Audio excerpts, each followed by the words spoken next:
SER Podcast.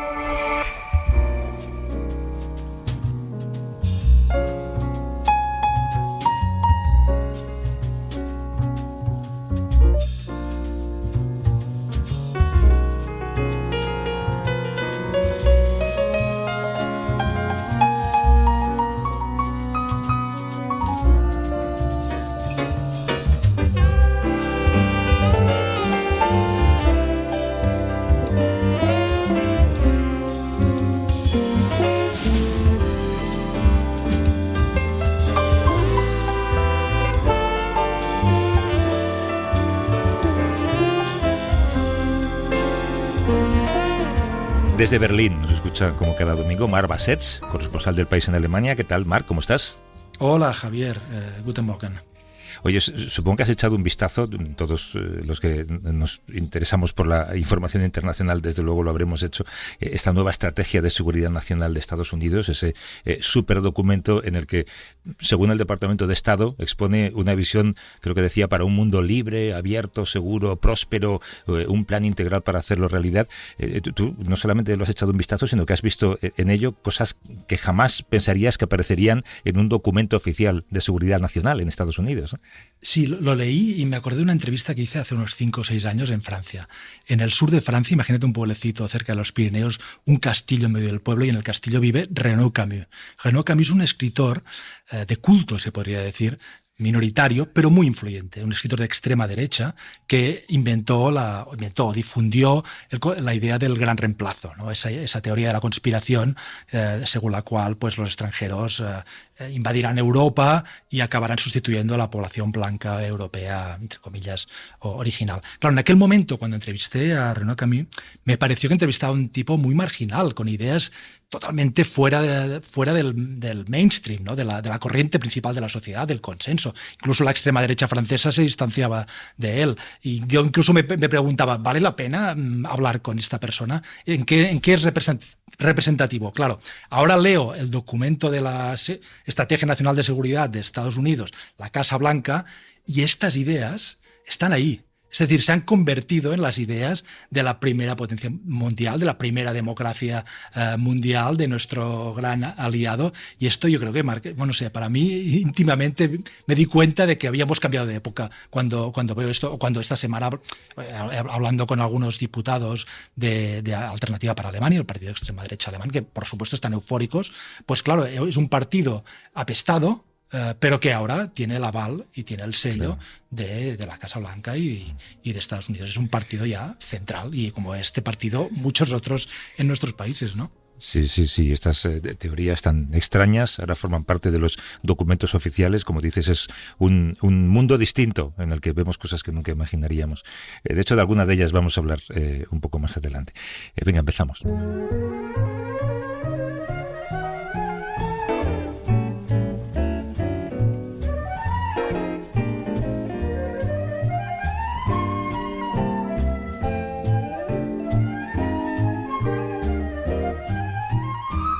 Marc, yo te hablo hoy desde Washington. No sé si te parece a ti, pero yo tengo la impresión de que el tema del que más nos vamos a ocupar en torno a Trump en los próximos meses no es sobre lo que Trump hace o sobre lo que Trump dice, sino sobre cómo Trump está.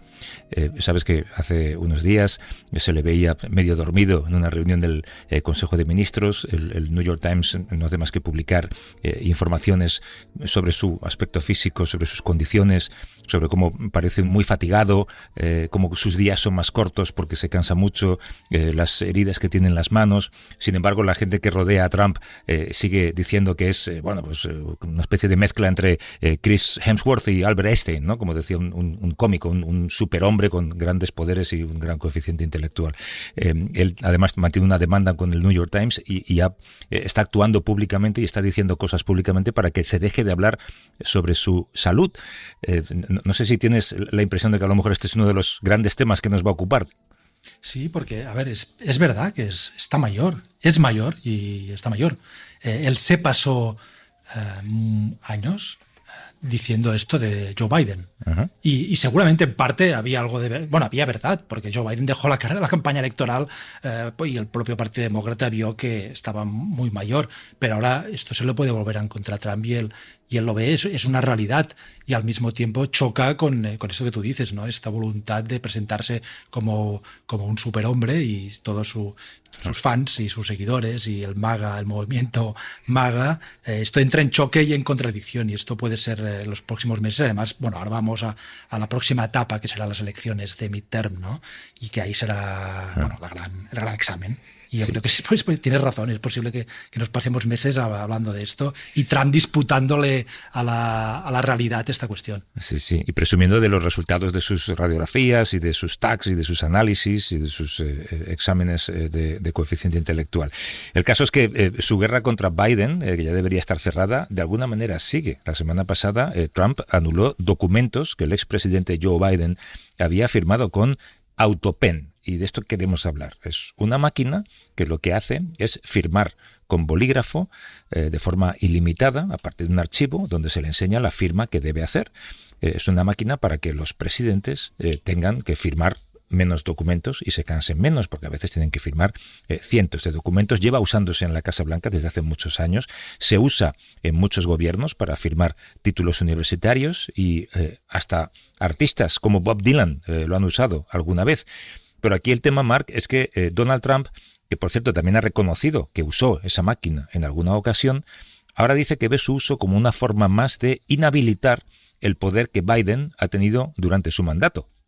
Sí, Javier, Trump ha convertido el Autopen, este bolígrafo automático, en un icono, en un objeto simbólico.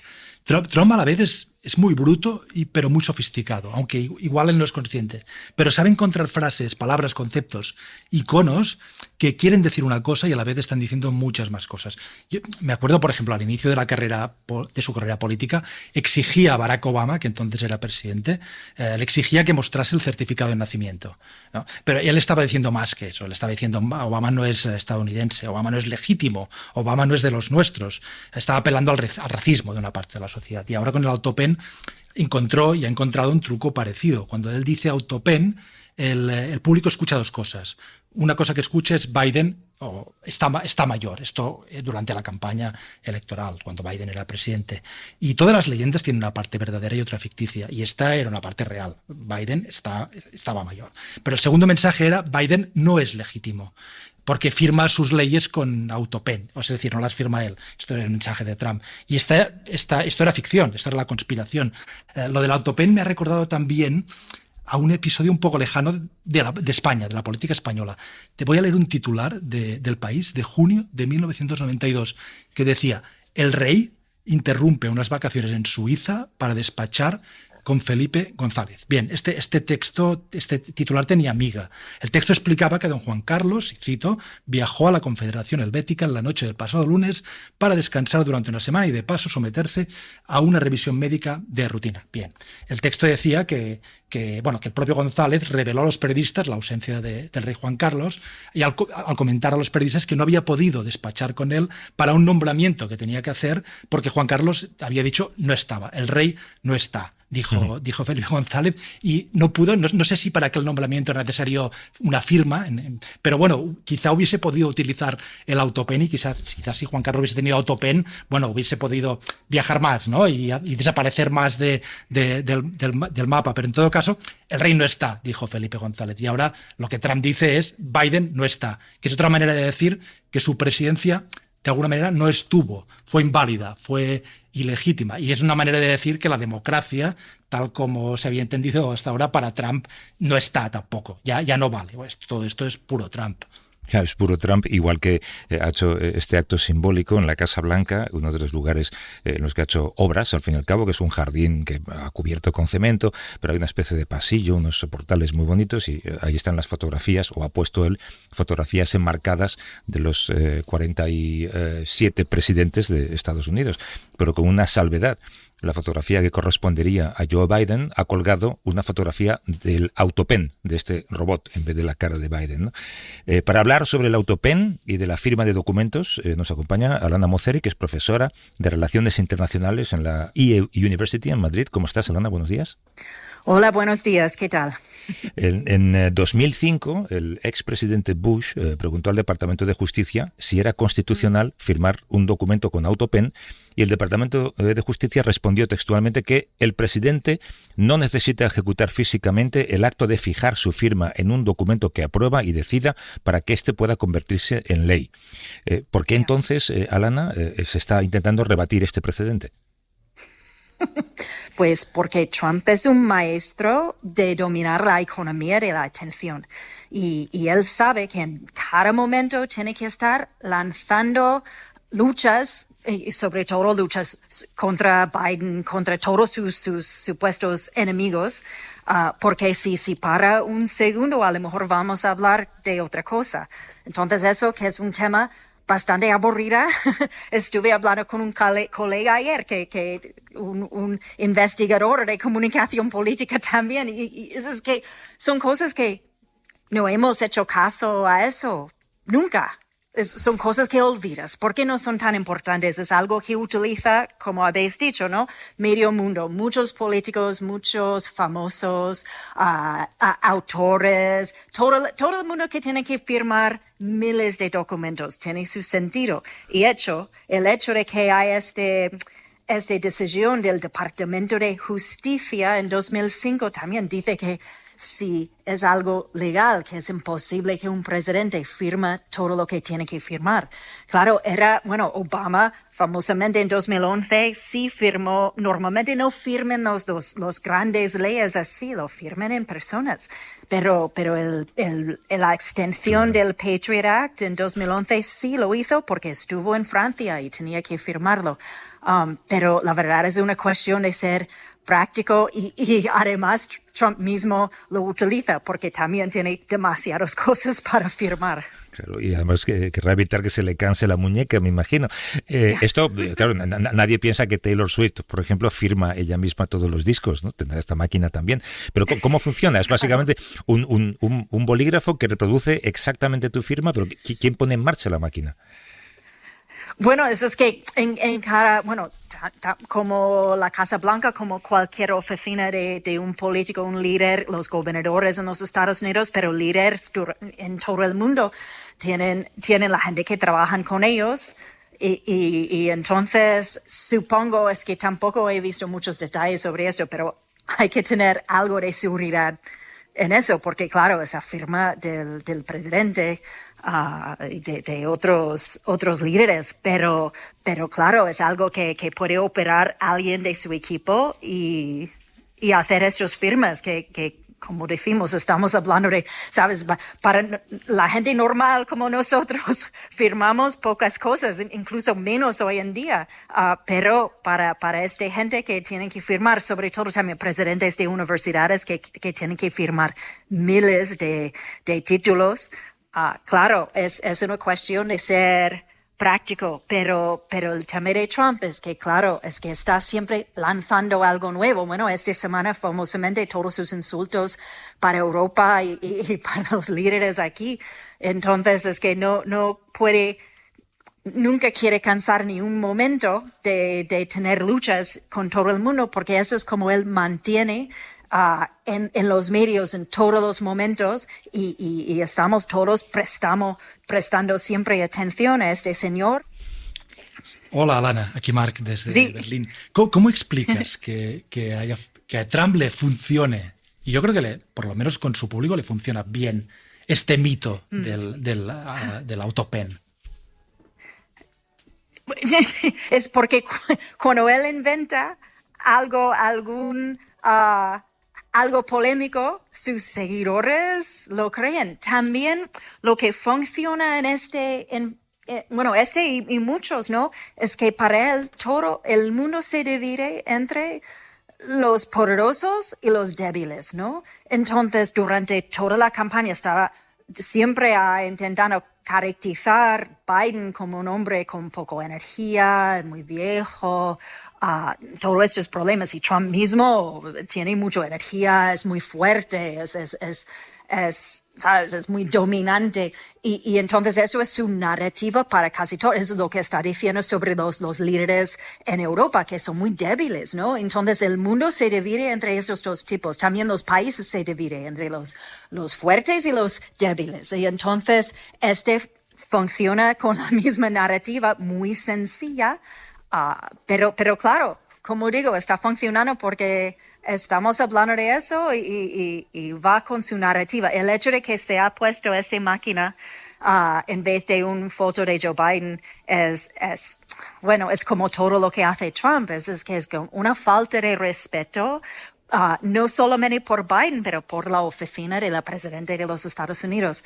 Pero nos sorprendemos con eso porque es lo típico de Trump, que no tiene poco respeto para todo el mundo menos él mismo.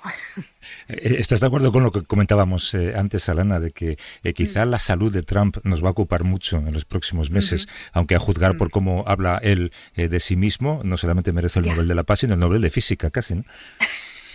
Sí, y claro, es que se nota, sobre todo en este mandato, que había 4 años entre los mandatos, que claro, está mayor, tiene 79 años, que no es un joven, y es normal. Que eso es lo que hemos visto en Biden los últimos 4 años, la misma cosa, que poco a poco, eso es lo que pasa con todo el mundo, somos seres humanos. Y entonces Trump va a seguir intentando, y yo creo que por eso también insiste mucho en esta narrativa de fuerte, débil, porque él quiere que todo el mundo le ve como invencible siempre, y bueno, pero la verdad es que lo podemos ver por nuestros propios ojos en estos vídeos, que no es tan fuerte. Como siempre, es un hombre mayor y es un ser humano y se pone, sabes, que quiere descansar en sus reuniones. Tampoco nunca ha sido un hombre especialmente de los detalles de las políticas. Ni muy trabajador. Le aburre. Una cabezadita Sí. durante el Consejo de Ministros. Yeah.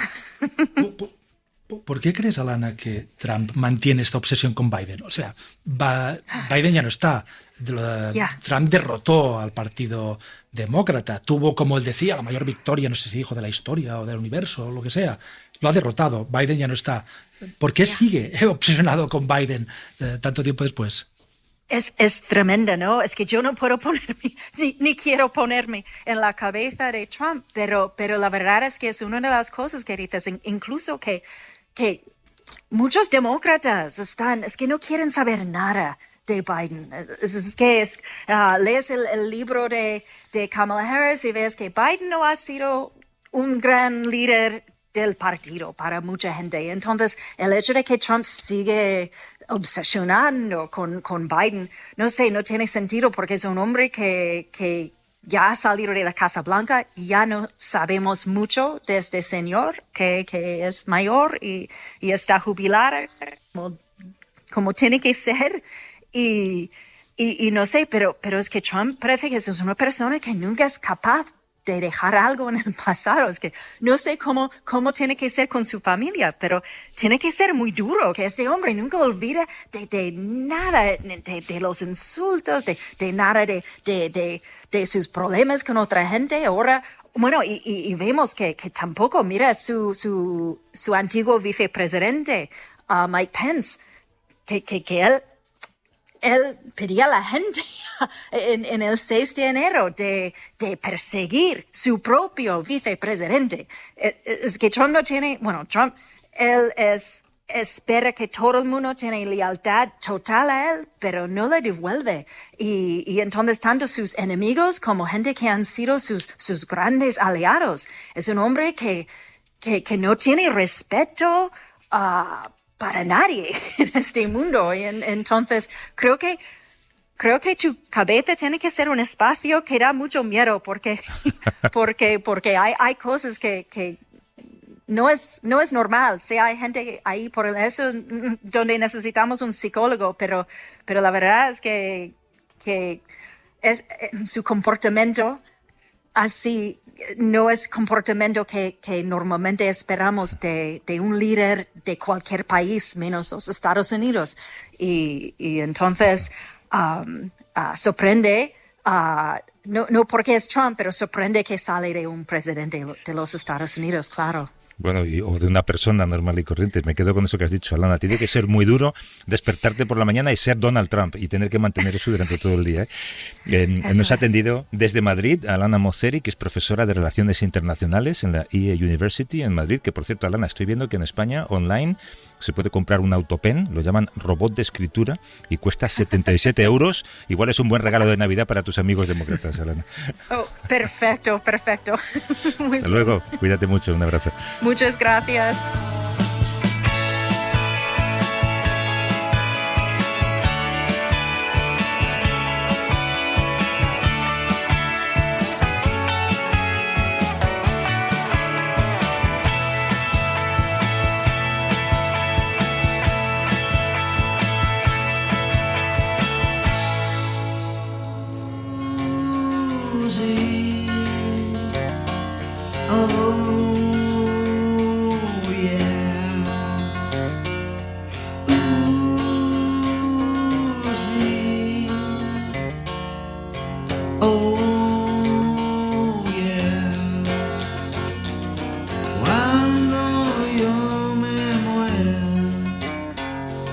Quisiera respirar el aire de los cielos, el aire que respiro al caminar. No es ningún secreto para nadie que, independientemente de que haya guerras declaradas en otros países, México siempre es, en todo momento, el país del mundo donde, sin nombrar una guerra como tal, hacer periodismo significa jugarte la vida, poner tu vida en riesgo, ¿no? Solamente este año han sido asesinados 9 periodistas en ese país por su labor informativa. Las periodistas con las que vamos a hablar ahora son tan solo 2 personas de un grupo en Barcelona que, coincidiendo con la situación de violencia a la que se enfrentaban periodistas locales, pusieron en marcha hace 8 años un programa de acogida temporal para periodistas mexicanos que están en riesgo y que, aunque no quieren salir de México, a veces hacer un parón en seco es una vía para que tomen un poco conciencia de los riesgos que han naturalizado en sus vidas para poder seguir informando cuando vuelven a México. Marc, es una situación profesional de alto riesgo. Sí, Javier. Respecto a este programa que mencionas de Barcelona, la escritora mexicana Cristina Rivera Garza ha recordado cómo al final de la Guerra Civil Española el México del general Lázaro Cárdenas abrió las puertas a más de 20.000 exiliados españoles. Y Rivera Garza, en un texto, describe la iniciativa de Barcelona como, cito, un acto de reciprocidad. Los mexicanos en Barcelona, de los que hablaremos, no son tantos como los españoles que fueron a México, y son periodistas y no han perdido una guerra. Vamos, por lo menos esto esperamos. Y en un sentido estricto tampoco es, como decías, exactamente una guerra lo que sucede en México, aunque tiene muchas características de una guerra en la que mueren civiles, desaparecen, y en la que entre estos civiles que desaparecen y mueren están periodistas. Si ampliamos el foco, vemos que la guerra contra los periodistas se desarrolla a escala mundial. Reporteros Sin Fronteras ha contabilizado en el 2025 67 periodistas asesinados en todo el mundo, el 43% de ellos en Gaza, según los datos de Reporteros Sin Fronteras, pero también en Ucrania o en Sudán. Y el informe de Reporteros Sin Fronteras, por ejemplo, dice que en México, en este año, el 2025, ha sido el año más mortal para los periodistas desde hace al menos 3 años. Y es más, según esta organización, se está observando lo que se llama una mexicanización de América Latina. 1/4 parte de los periodistas asesinados en todo el mundo mueren en América Latina. En México, desde el año 2000, han muerto 175 periodistas asesinados, con subidas y bajadas, pero los cambios de presidentes tampoco han cambiado mucho las cosas. Y cito de nuevo a Cristina Rivera Garza, la escritora, que describe muy bien a estos periodistas, que no son estrellas, que no van de estrellas, y hacen un trabajo fundamental, se juegan la piel, como tú decías, se juegan la vida para informar. Rivera Garza dice, hacen todo lo posible y a veces hasta lo imposible para dar con la nota o la entrevista, pero sin el lujo de un contrato estable o de un salario al menos decente que les permita evitar el multiempleo.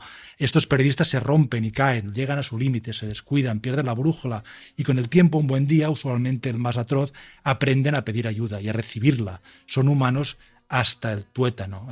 Citaba un texto de Rivera Garza sobre este programa de acogida de periodistas mexicanos a Barcelona, del que hablaremos enseguida.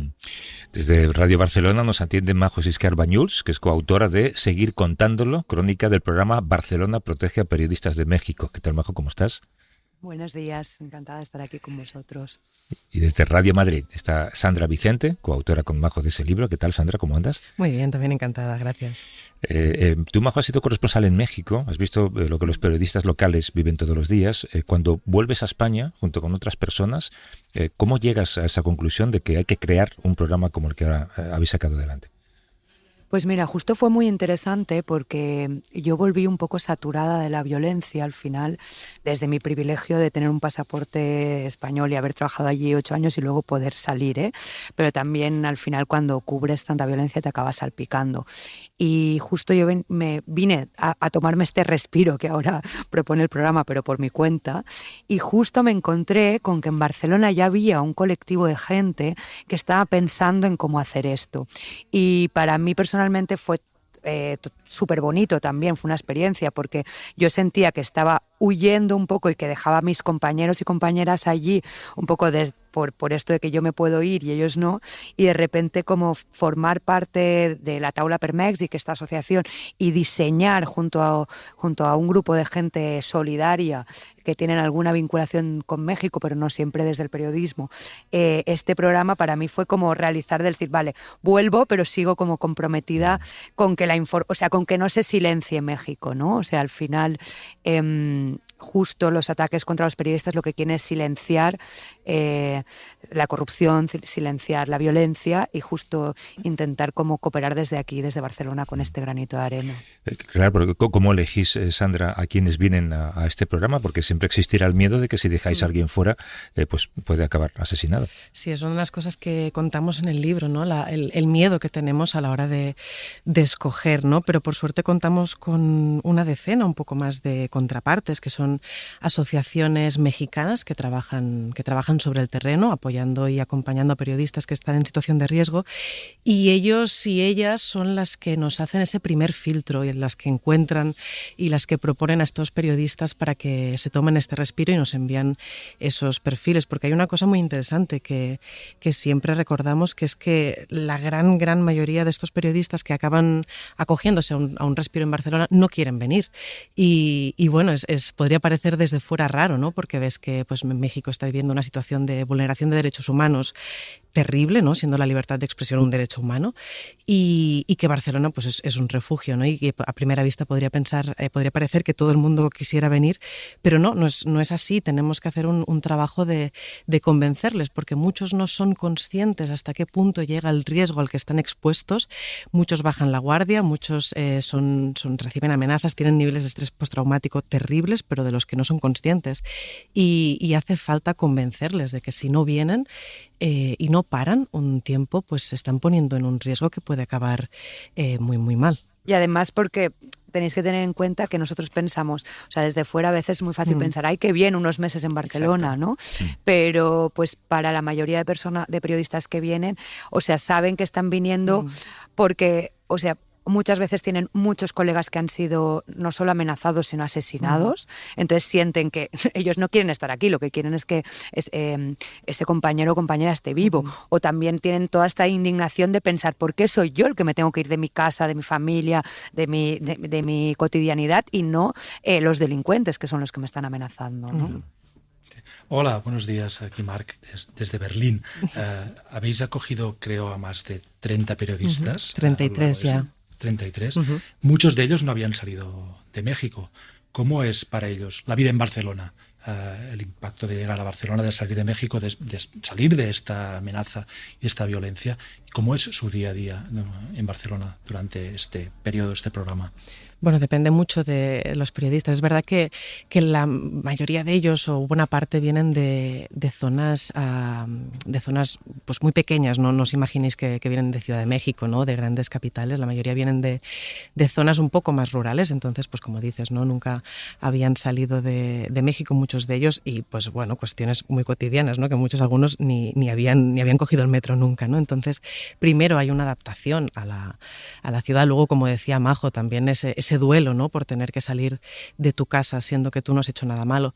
Y bueno, pues por eso les acompañamos muchísimo. Yo creo que el programa, una de las cosas que tiene, que lo diferencia de otros programas, es que tiene una cuestión de atención psicosocial muy, muy potente y muy presente, cosa que otros programas de acogida temporal no tienen, ¿no? Y entonces la cuestión es que estén acompañados pues 24/7 por profesionales de la psicología, pero también por voluntarias, ¿no? Nuestra bolsa de voluntarias botanas, que las llamamos, que es una palabra maya que significa guía, pues están ahí para lo que sea, ya sea para dar una vuelta, para tomar una cerveza o un café, o para pues ir al médico a las 3 de la mañana, o para atender a una crisis nocturna, que eso también pasa, ¿no?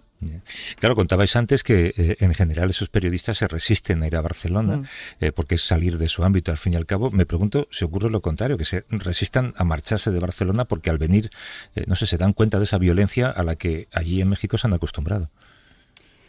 Claro, bueno, lo primero que les sorprende es el hecho de poder caminar seguras y seguros, ¿no? Tanto hombres como mujeres. Digo, en las mujeres es más bestia, pero eso es lo primero que les sorprende. O sea, nos encontramos, por ejemplo, también relacionado con la pregunta anterior, ¿no? Que muchas compañeras y compañeros, o sea, la que anochece, corren para casa, o sea, se empiezan como a poner paranoicos al principio, y luego como, o sea, claro, a lo que pasan los días, las semanas, van soltándose, ¿no? Y es verdad que cuando llega, o sea, como cuando más aclimatados están es cuando llega la hora de irse, ¿no? Pero bueno, es parte del proceso y es parte del, o sea, nosotras como programa tenemos muy claro que lo que queremos es que sea como que el programa actúe como para reforzar capacidades, para dar un respiro, para reforzarlos y para que sigan haciendo periodismo. Entonces siempre se anima a que vuelvan. Pero sí, bueno, siempre ha habido alguien que ha alargado la estancia y eso sí que ha habido casos, pero en general todo el mundo vuelve. ¿Podrías explicar en este momento actualmente qué periodista o qué periodistas están participando en el programa? ¿Qué hacían y por qué en su caso concreto tuvieron que marcharse de México? Pues mira, bueno, las acogidas son de 6 meses, la mayoría de ellas, y vienen en grupos de 3. Ahora mismo en Barcelona solo queda uno de ese grupo, porque intentamos que lleguen escalonados y que se vayan escalonados también para que tengan esa transición, ¿no? Y ahora mismo está Pedro Matías, que es un periodista de Oaxaca. Bueno, Pedro es una persona que ha acompañado durante muchos años a periodistas amenazados en Oaxaca. De hecho, lo conocimos allí en 2017 cuando estuvimos conociendo a periodistas para que nos contaran cómo estaba la situación, y casi 10 años después le ha tocado venir a él, ¿no? Él pues ha sufrido amenazas, ha sufrido ataques, estuvo incluso secuestrado durante unas horas por ejercer su trabajo, y poquitas semanas antes de venir, pues incluso llegaron a echarle un cóctel molotov en su casa por una de las ventanas, ¿no? Es una de tantísimas personas que han venido, que han sufrido agresiones y vulneraciones físicas, ¿no? Pero bueno, también en el caso de Pedro son muy extremas, pero claro, lo que tiene Pedro no solo es el miedo por su integridad física, sino es una cuestión emocional terrible, ¿no? Él nos contaba que todo esto se le estaba traduciendo en que su relación con su mujer y con sus hijos estaba deteriorándose porque se enfadaba por todo, estaba paranoico, estaba en una situación muy, muy tensa, y es una cosa que vemos con muchísimos periodistas. Desde Radio Barcelona nos ha atendido Majo Siscar Bañuls, desde Radio Madrid Sandra Vicente, autoras de Seguir contándolo, crónica del programa Barcelona protege a periodistas de México. Oye, muchas gracias por la conversación, por el libro y por la iniciativa. A las dos, un abrazo. Muchísimas gracias a vosotros. Gracias a vosotros. Hasta luego. Y a Marc, hasta la semana que viene. Hasta la semana que viene, Javier.